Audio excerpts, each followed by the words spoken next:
Hey guys, John Rettinger from john4lakers.com. I've been lucky enough to have the Blackberry Storm kicking around for a few days now, and the first thing I thought when I heard about the device was how's it going to stack up to the iPhone? So I want to do a head-to-head comparison with you guys of the Blackberry Storm versus the iPhone. I'm going to show you scrolling, I'm going to show you internet browsing, I'm going to show you everything. So let's go ahead and get started. Move the camera down here. So here you've got an iPhone 3G running on AT&T's 3G network with full bars. And here we've got the Blackberry Storm on Verizon's EVDO network with full bars, so it should be a very fair comparison. So the first interesting thing about the Storm, and you really can't talk about the device without mentioning its touchscreen. So it essentially has two touch mechanisms. You can just touch the device once lightly, and you can see that it highlights it. Kinda cool. And you can also push in, actually pushes the whole screen in. And that feels almost identical to the trackpad on the new MacBooks and the new MacBook Pros. Something to keep in mind. If you can't get your hands on a Storm, go into an Apple store, push down the keyboard. That's exactly what the Storm screen feels like. So we'll go back, we'll go back and go home here. The iPhone, on the other hand, when you touch it, it's just a simple touch, no push-in mechanism or anything, and it's very clean scrolling. So the best way to show scrolling, I think, is probably just to go to Contacts. Let's go ahead and go to Contacts here. As you can see, you can scroll very quickly. It flick scrolls, so as you let go, it still keeps going and then slows down. Very fluid and very smooth. Let's go ahead and look at scrolling on Contacts again on the Blackberry Storm. Very smooth scrolling as well, but it only scrolls as far as your finger goes. So as soon as you take your finger off the screen, the scrolling stops. Some people may enjoy that, some may not. I prefer the iPhone's way of flick scrolling. So you just got to flick your screen across it. This is definitely a little bit different, and it's taking some getting used to. But it's not bad, and while your finger is on it and you are doing the scrolling, it is very, very, very fluid. So that is nice. Really is going to depend on your personal preference. So another thing people have been looking forward to about the device is the browser. The browser is the big deal. So let's go ahead and show you that right away and dive right into it. BlackBerry has not been known for their outstanding browsers, although they did get better with the BlackBerry Bold for AT&T. The BlackBerry Storm is supposed to take it one step further. So I'm going to go ahead and show you guys that right now. I'm going to go ahead and load up john4lakers.com on both devices. Alright, so john4lakers.com is queued up and ready to go, and again, I got 3G coverage on both phones. Now it's down to 2 bars on AT&T and full bars on EVDO, but AT&T advertises their network as the fastest 3G one available, so we'll be the judge of that. And I'll hit these here right at the same time, make sure it's a fair test. And we're off.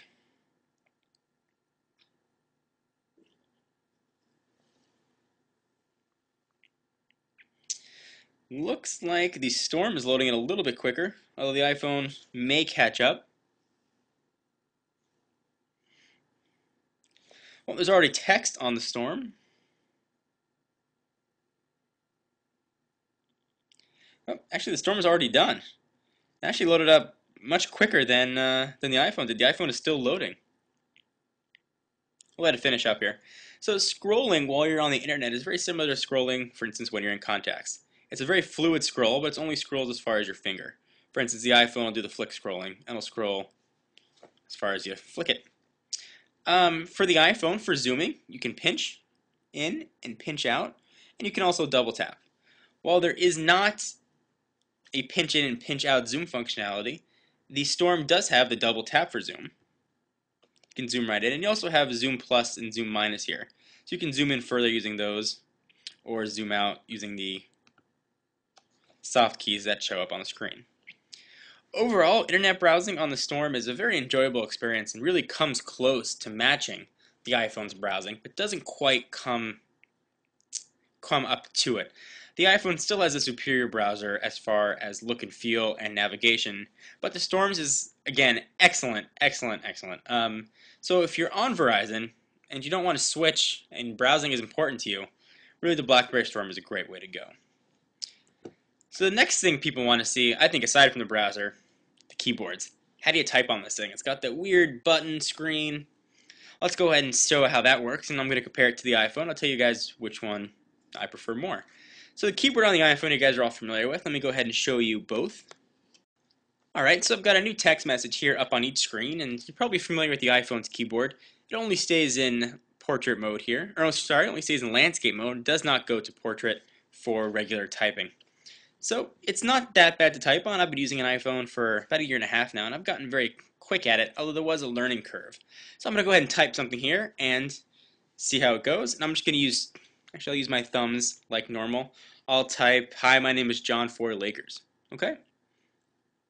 See how fast I am. John for Lakers. So I was relatively close. Hi, my NME is John for Lakers. Missing an A in there, but still pretty close and pretty accurate.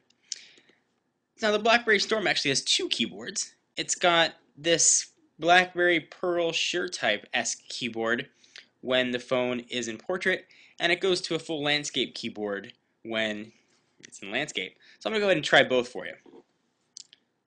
So I'll again type, "Hi, my name is John for Lakers," and we'll see how it goes.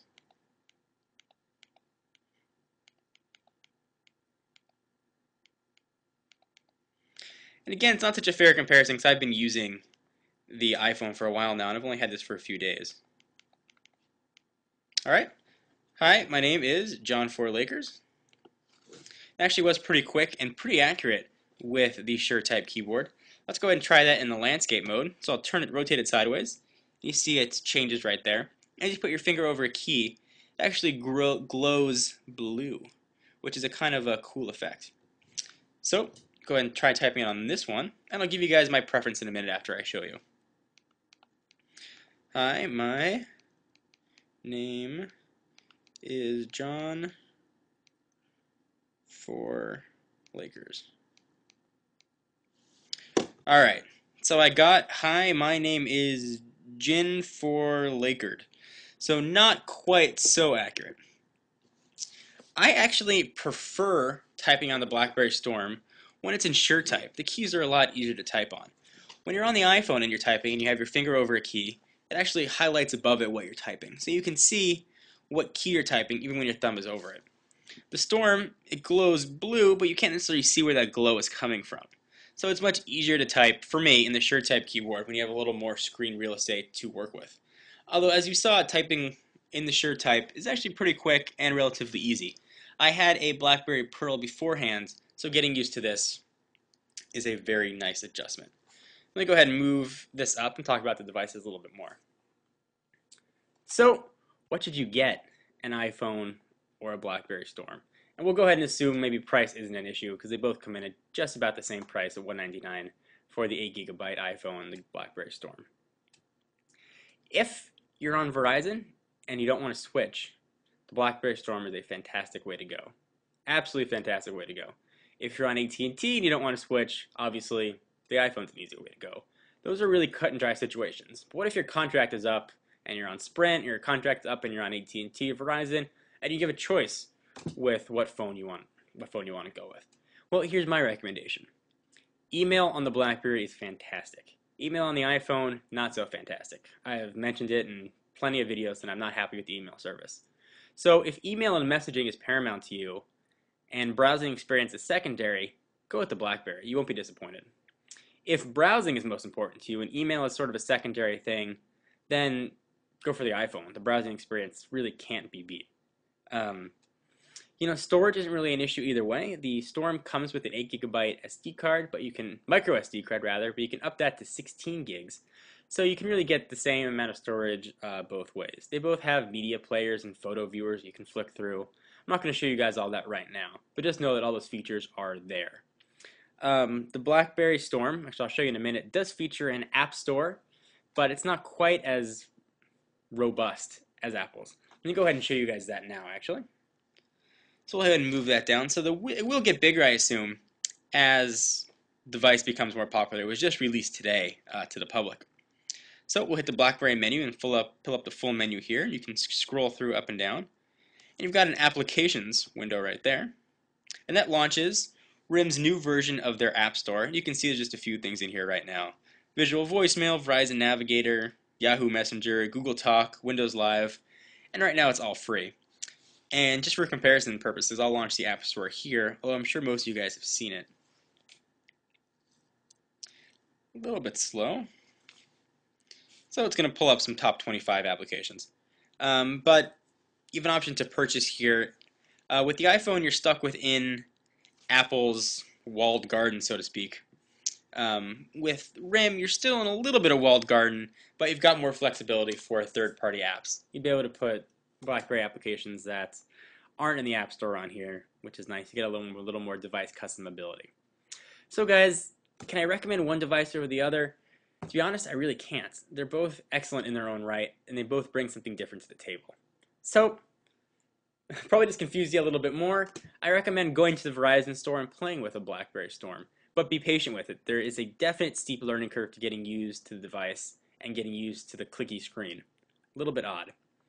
And be sure to go to AT&T and get a chance to look at the iPhone or your Apple store.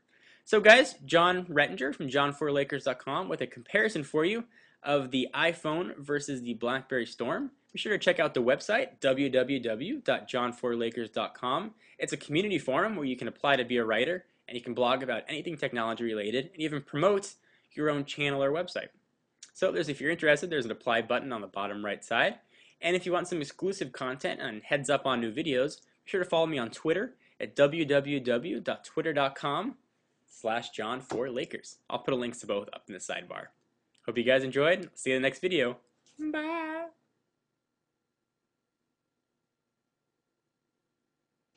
Just see how that looks there.